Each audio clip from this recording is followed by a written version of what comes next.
And you can get closer, you can reach through here. Just want to watch when they move their heads. They are not over their horn. They do get startled easily. Are you filming? Yep. They have very poor vision. They can only see about 3 or 4 feet in front of them at a time. So they do startle pretty easily.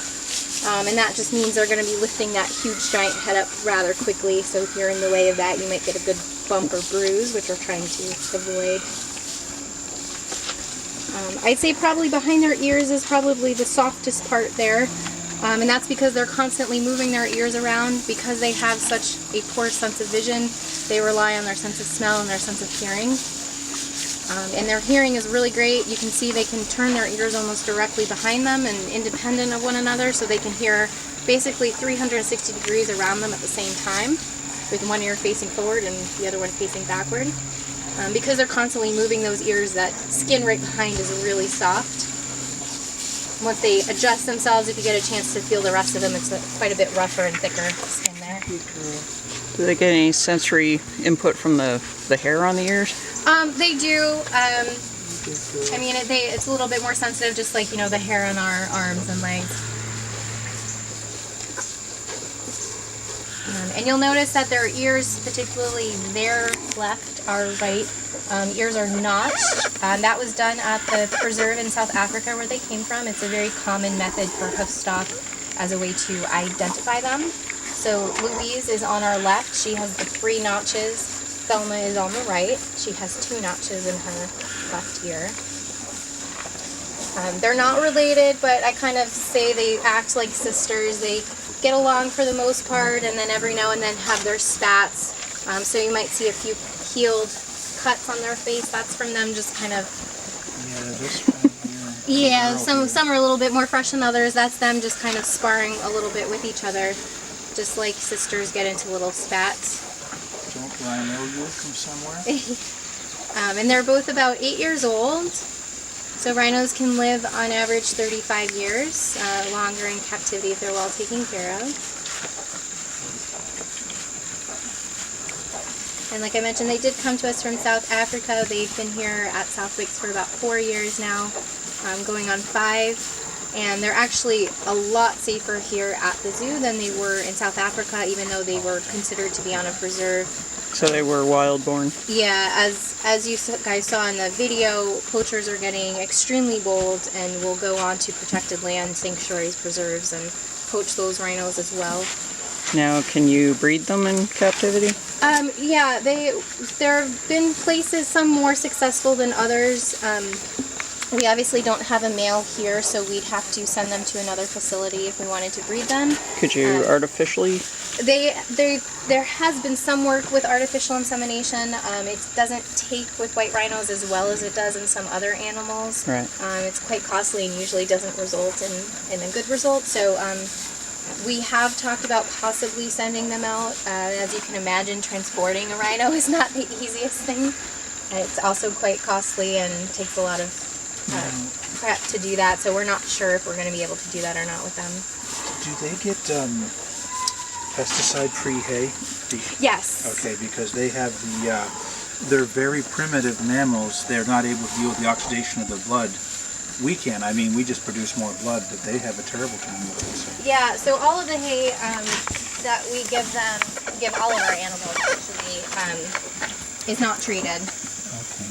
And we actually, the family that owns the zoo also owns a farmstead, Daniel's Farmstead in the area. So a lot of the hay we get is directly from that farm. We do, just because we have so many animals, do have to use other avenues of getting hay for the rest of our animals, but we make sure nothing's treated with chemicals. I figured that was the case, but I thought I'd ask. Oh yeah, of course, no problem. And they get a bale of hay each plus some grain every single day. This is just extra, even though they act like they're starving. They're not. In the wild, they could eat up to 50 pounds of grass each day. They'd obviously be doing a lot more roaming in the wild, so we do have to counter that with their level of activity here in the zoo. They do have the entire exhibit to roam around. So they can be quite active if they want to be. They just don't need to search as far for their food, so we provide it for them. And they're around 4,000 pounds each? Exactly, yep. So 4,000 pounds, about 2 tons.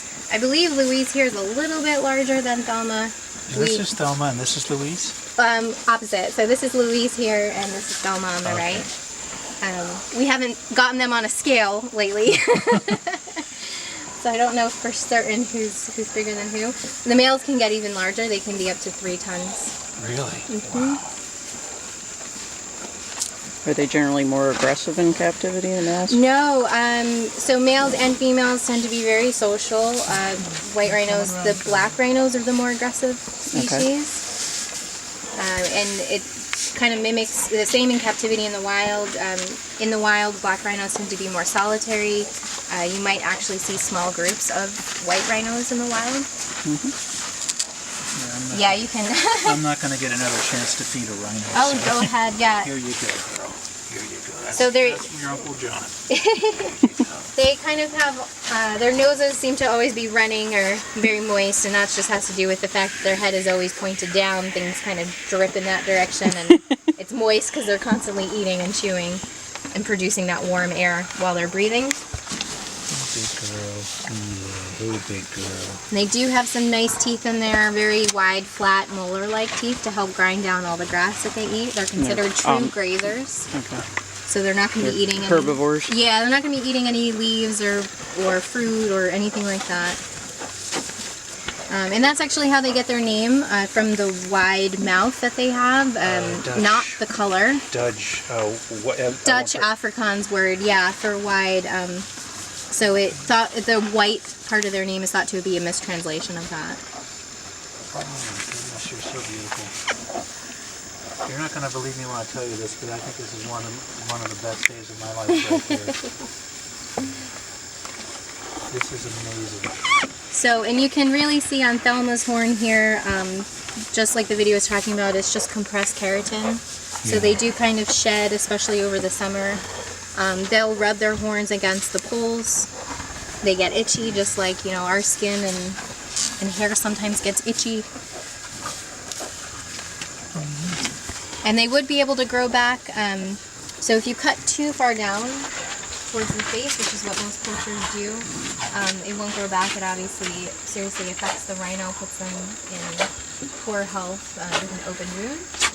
If you were to cut closer to the top, about the top 2/3, you can actually harvest and cut off the horn without injuring the rhino. It's like getting our nails trimmed or haircut.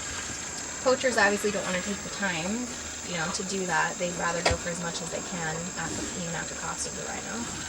I had a thought today. I don't know if it's a good one or not, but keratin is relatively simple. One could bioprint.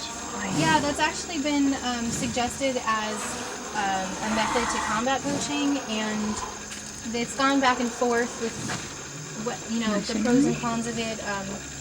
Some people are saying that if you introduce biosynthetic rhino horn into the market, it might make it more difficult to police what is real and what is synthetic. Others say that, well, if you have more synthetic, it'll cut down the cost of the authentic. So it's been going back and forth, and I'm not really sure if they've settled on whether that's the right option or not. Okay, so it was a good idea, but it wasn't the only one. I wasn't the only one who had it. No. There's been a lot of different ideas. You know, harvesting rhino horn from captive rhinos or ones unpreserved and sort of flooding the market to make it less valuable.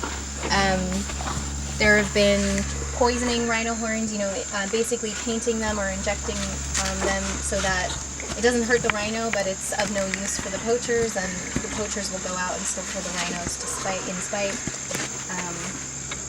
You know, I think they've gone through almost every suggestion and haven't found the great one.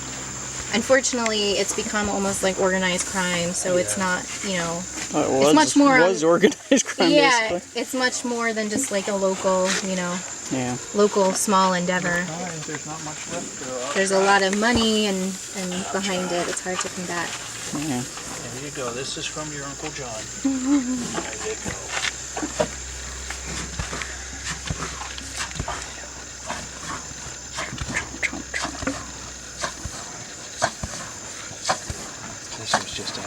absolutely amazing. Snuffle, snuffle, snuffle.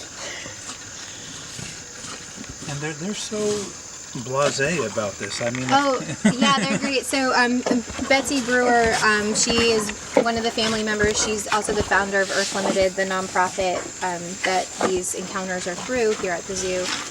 She was the one that started the rhino encounter, got them basically used to coming over to this area, being around people, you know, being touched while they're eating, all of that.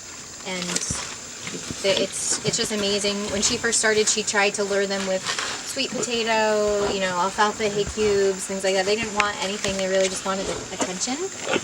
So they really are, you know, for being so big, like to kind of hang around people, which is makes this possible. Yeah. So it's nice. Just because they are so big, the keepers do only use protected contact with them, meaning that there's always a barrier of some sort between them and the rhinos. So when they go into clean, stepped on. yeah, accidentally stepped on, if they got startled and just knocked into you, you know, we're talking about really big, even though they're not aggressive animals here. Yeah. So, and they do let themselves back in when they're done. So this is totally, you know, up to them whether they want to stick around and be touched or if they want to back away and have their own time. You're just going to get every little scrap. This one section is a little bit wider than the rest, so she can fit her head a little bit further through.